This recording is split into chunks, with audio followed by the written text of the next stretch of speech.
Hi and welcome to Sewing Basics. Today we are going to go over sewing basics and finish up with how to make a scarf. Our sewing machine today is a Brother Innovis 950D and it has many features. Let's go over them. This machine comes with a sewing table attachment that will help stabilize your projects while you sew. It has many similar features to other machines at the top. Let's take a closer look at those features. To the left is a diagram showing the user how to thread the machine to wind a bobbin with proper tension. The middle of the top holds the thread and thread cap, and to the right are instructions on how to place the bobbin on the machine for proper winding. Along the side are two useful tools, the thread cutter and the needle threader lever. At the bottom are also two sets of instructions. On one side is a diagram depicting the proper way to thread the bobbin, and on the other side, how to thread the machine itself. This machine comes with its own foot pedal to use while you sew. Now let's get started threading our bobbin. Place the bobbin in the appropriate spot on the bobbin winder. It should snap on and feel snug. Take your thread and secure it on the spool pin and attach the spool cap for added security to the thread.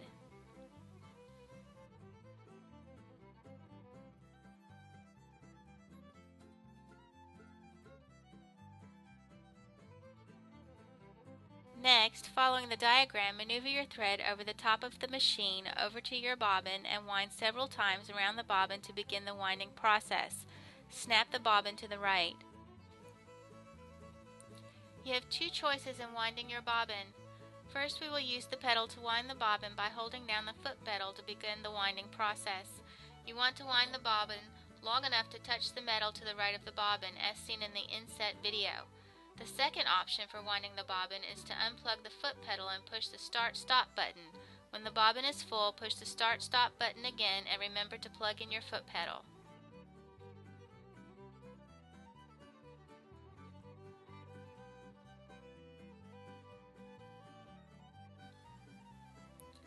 Now remove the bobbin from the winder and cut the thread using the thread cutter on the side. Now that you have a bobbin, we need to thread it onto the machine. Place the bobbin into the bobbin case and wind around the thread following the arrows. Refer to the diagram if necessary and place the bobbin case lid back on the case. Next is starting the machine. Take your thread and wind the thread through the various tension mounts. Next, attach the thread to the needle catch and prepare to thread the needle by placing it in the threader. Then press the needle threader lever down and pull the thread underneath the foot to prepare for sewing. Now we're ready to make a simple scarf. You're going to need about 72 inches of fabric, so measure out a piece of fabric. Here I have a cutting board measuring 36 inches. It will take 2 lengths of fabric.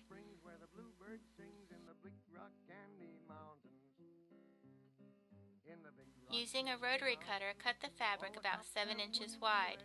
Make sure to completely cut through the fabric, as you may have several layers, as I do here.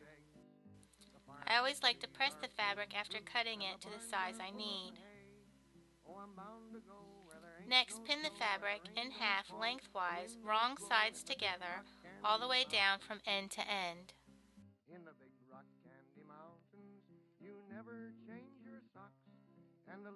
Now we're ready to begin sewing. Sew together the side you have pinned, removing the pins as you go. Use a straight stitch as shown here on the Brother machine.